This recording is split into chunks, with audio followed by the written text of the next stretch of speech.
Alright, we finished up the protagonists and rivals for Yu-Gi-Oh! Duel Monsters to Arc 5, so it's time to rank the ace monster for Yuma Tsukumo from Sexal. And of course this will also count Astral because they both share the same deck, except for that final duel, and they had their own individual final ace monster in that duel as well, which will also be counted as part of this list. So like usual, if there's enough evolved forms for every of the ace monsters, evolved forms count, but of course there's not enough, and it's only the main ace monster that has the evolved form, so no evolved forms will be ranked in this list, and base form will matter more, because the base form usually determines how the evolved forms will look, but evolved forms are not counting, so it's really just all base forms anyway. And of course it's going to be based on their design and not by their effect, because if it's by their effect, certain cards might win and people will debate on which card is better, and I rather like the monsters on their visuals rather than their effects. So the candidates are number 39 Utopia, which of course is the main ace, second main ace Gaga Cowboy, and then some other important monsters that you can consider as aces because Yuma doesn't really have that many. Number 17 Leviathan Dragon, Heroic Champion Excalibur because the card was given to him as good luck, so he did use that quite often. Future number 0 because that's Yuma's final individual ace, and number 99, despite being the final evolved form of Utopia technically, will be counted as Astral's final individual ace. And it's also a different number, so technically it is a different form. There are other candidates that might be included, like number 96 kind of, but not really. But in that, let's ignore all that and let's begin.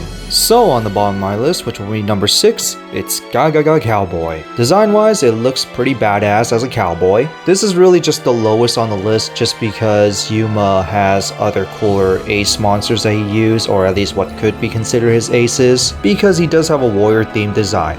Next, Heroic Champion Excalibur. Pretty cool armor design, a little bulky on the muscle area, that's all I really have a problem with, but I do like the color scheme and just a badass looking warrior. But compared to some of Yuma's other monsters, this is just lower on the list. And now to the number 4 on my list, it's number 0 Utopic Future. Armor design doesn't look as great as Heroic Champion Excalibur in my opinion, but I do like the color scheme just as much, but what adds the bonus is really the wings. The head design doesn't really look that great to me, but the wings, I really like the separated mechanical looking wings, it just looks awesome. Still have cooler monsters here though.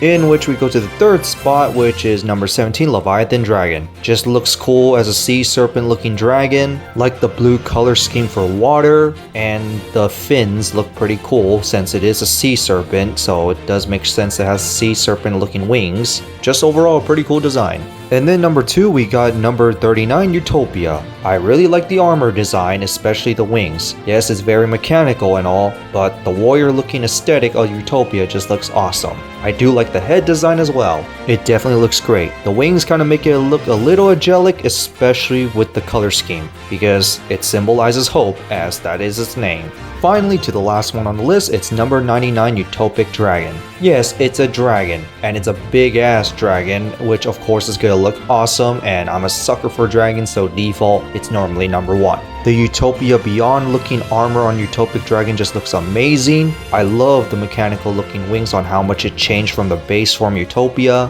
especially the added on curves. I just love that. The gauntlet weapons are also a very nice touch. Really dig the whole core designs on the head, the chest, just love it. Obviously coolest design for being the big final boss monster, and it's a dragon.